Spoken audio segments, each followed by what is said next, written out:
यह कहानी एक ऐसे व्यक्ति की है जिसे दुनिया ने केवल एक सफाई कर्मचारी समझा, लेकिन उसके दिमाग में गणित की अद्भुत शक्ति छिपी थी। ब्लैक बोर्ड का रहस्य। एक गुमनाम जीनियस। शहर के सबसे बड़े कॉलेज में प्रोफेसर खन्ना गणित के सबसे कठिन प्रोफेसर माने जाते थे। उसी कॉलेज में दीपक नाम का एक युवक सफाई का काम करता था। वह फटे पुराने कपड़े पहनता और दिन भर फर्श साफ करता, लेकिन उसकी नज़रें हमेशा क्लासरूम के ब्लैक बोर्ड पर रहती थी। आधी रात का खेल। एक शाम प्रोफेसर खन्ना ने ब्लैक बोर्ड पर एक ऐसा चैलेंज सवाल लिखा जिसे हल करना दुनिया के बड़े बड़े गणितज्ञों के लिए भी मुश्किल था। उन्होंने अपने छात्रों से कहा, जो इसे हल करेगा उसे कॉलेज की तरफ से स्कॉलरशिप मिलेगी।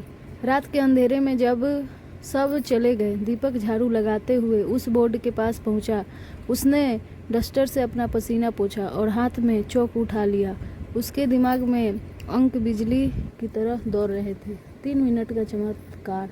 अगली सुबह जब प्रोफेसर क्लास में आए तो उन्होंने देखा कि बोर्ड पर सवाल का पूरा समाधान लिखा हुआ था। वह हल इतना सटीक और छोटा था कि प्रोफेसर की आंखें फटी रह गई। प्रोफेसर, यह किसने किया? क्या किसी स्टूडेंट ने रात भर में यहाँ रुककर मेहनत की? कोई सामने नहीं आया। प्रोफेसर ने चुपके से एक छोटा कैमरा लगवाया और अगले दिन फिर से एक और भी कठिन सवाल लिखा। रात को उन्होंने देखा कि वही सफाई करने वाला लड़का दीपक चौक उठाकर मात्र 3 मिनट में पेचीदा समीकरणों को हल कर रहा था, सफाई कर्मचारी के गणितीय तक। प्रोफेसर ने दीपक को रंगे हाथों पकड़ा। दीपक डर गया और बोला, साहब माफ़ कर दीजिए, मैंने बोर्ड गंदा कर दिया। लेकिन प्रोफेसर ने उसे गले लगा लिया और बोले, दीपक, तुम बोर्ड गंदा नहीं कर रहे थे, तुम तो इतिहास लिख रहे थे। प्रोफेसर को पता चला कि दीपक बहुत गरीब था और उसके पास पढ़ाई के पैसे नहीं थे, इसलिए वह सफाई का काम करते हुए चोरी छिपे ज्ञान हासिल करता था। प्रोफेसर ने उसे कॉलेज में दाखिला दिलाया।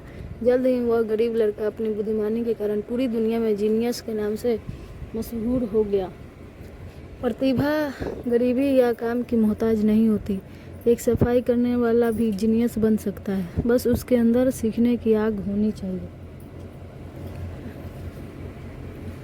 उसके तो आप लोगों को ये कहानी से क्या सीख मिलती है, कमेंट में ज़रूर लिखें और सब्सक्राइबर बढ़ाएं और इस कहानी को दूर तक पहुंचाएं ताकि सभी लोगों को इस कहानी का आशय मिल सके और ज्ञान बढ़े। तो इसलिए ये कहानी आप लोग को कैसा लगा ये ज़रूर आप लोग लिखें, ठीक है। तो इस कहानी में जितने भी बताए गए हैं सभी सही कहानी है। शहर के मशहूर साइंस कॉलेज में माधव नाम का भी एक युवक सफाई कर्मचारी था। कॉलेज के सबसे बड़े हॉल में प्रोफेसर माथुर पढ़ाते थे, जो कि वो बहुत ही मैथ के कठिन थ्योरीज लिखते थे और उसे दीपक नाम के लड़के ने उसे सॉल्व कर दिया। प्रोफेसर ने बाद में उसे गले से लगाया और